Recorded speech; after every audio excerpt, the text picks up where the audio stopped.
চীনে শুধুমাত্র আপনি স্কলারশিপের জন্য আবেদন করছেন, নাকি চীনের যে শিক্ষাগত মান বা এডুকেশন লেভেল বা এডুকেশন যে কোয়ালিটি সেইটা চিন্তা করে আপনি চীনে পড়াশোনার কথা চিন্তা করছেন? মূলত বাংলাদেশ বা পৃথিবীর বিভিন্ন জায়গা থেকে চীনে যারা আবেদন করে, বা আমাদের দেশের কথাই বলি, যারা আছেন স্টুডেন্ট, তারা চিন্তা করেন যে চীনে পড়াশোনার ক্ষেত্রে ডিপ্লোমা বা ব্যাচেলর প্রোগ্রামে একটা ভালো পরিমাণে স্কলারশিপ পাওয়া যায়, সেই কারণে মূলত আগ্রহী হয় আমাদের দেশের ছেলেমেয়েরা চীনে পড়ার ক্ষেত্রে। কিন্তু আপনি যদি শুধুমাত্র স্কলারশিপ পাবেন বা স্কলারশিপ বেশি পেলেন কিনা সেটা চিন্তা করে চীনে আবেদন করেন, তাহলে আমার মনে হয় আপনি ভুল করছেন। কারণ চীনের যে এডুকেশন মান বা লেভেল, যেটা বিশ্বমানের, ক্রমান্বয়ে বিশ্বমানের দিকে এগিয়ে যাচ্ছে এবং ইউরোপ আমেরিকার কাছাকাছি ওরা চলে যাচ্ছে, বিশেষ করে এডুকেশনের ক্ষেত্রে, সেটা আপনারা নিশ্চয়ই জানেন।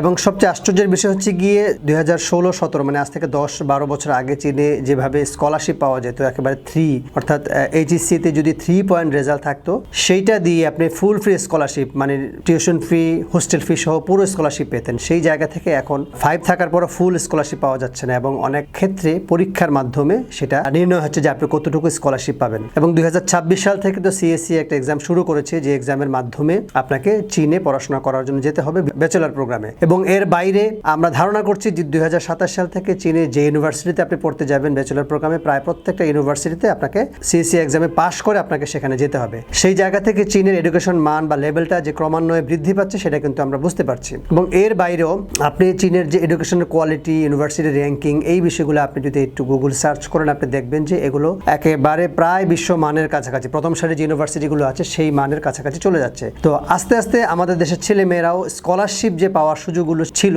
সেগুলো আস্তে আস্তে কমে আসবে। তো আপনি যদি এখন চিন্তা করেন শুধুমাত্র আপনি স্কলারশিপ পাইলেই চীনে পড়তে যাবেন, নতুবা আপনি যাবেন না, তাহলে আপনি মনে ভুল করছেন। কারণ চীনে স্কলারশিপের বাইরেও ইউনিভার্সিটির মান তো আছেই, এর বাইরে আপনি যেটা পাচ্ছেন সেটা হচ্ছে অল্প সময়ের মধ্যে ভিসা প্রসেসিংটা হচ্ছে। ইউনিভার্সিটি অ্যাপ্লিকেশন থেকে শুরু করে ভিসা প্রসেসিং পর্যন্ত সময়টা একেবারে কম লাগছে। সেই ক্ষেত্রে ইউরোপ আমেরিকার ইউনিভার্সিটিগুলোতে আপনার অ্যাপ্লিকেশন থেকে শুরু করে, ইউনিভার্সিটি অ্যাপ্লিকেশন থেকে শুরু করে একেবারে ভিসা পাওয়া পর্যন্ত 6 থেকে 1 বছর, 6 মাস থেকে 1 বছর, কোনো কোনো ক্ষেত্রে 1.5 বছর, 2 বছরও সময় চলে যায়। এবং একটা অর্থনৈতিক বিষয় তো থাকেই। তো সেই জায়গা থেকে চীনের ইউনিভার্সিটিগুলোতে পড়াটা অনেকটা ফ্লেক্সিবল, পয়সাও কম, খরচও কম, প্রসেসিংটা অল্প সময়ের মধ্যে ভিসা প্রসেসিং হয়ে যাচ্ছে, তো আপনার সময়টাও বেঁচে যায়। তো আমি মনে করি যারা চীনে শুধুমাত্র স্কলারশিপের নেশায় চীনে আবেদন করার চিন্তা করছেন তারা ভুল করছেন। আপনি চীনের এডুকেশনটা আগে জানেন, বুঝেন, দেন হচ্ছে গিয়ে চীনে অ্যাপ্লাই করেন। চীনে উচ্চশিক্ষা সম্পর্কিত বা স্কলারশিপে আবেদন কিভাবে করবেন সেই বিষয়ে যদি আপনি জানতে চান, আমাদেরকে কল করুন অথবা হোয়াটসঅ্যাপ করুন।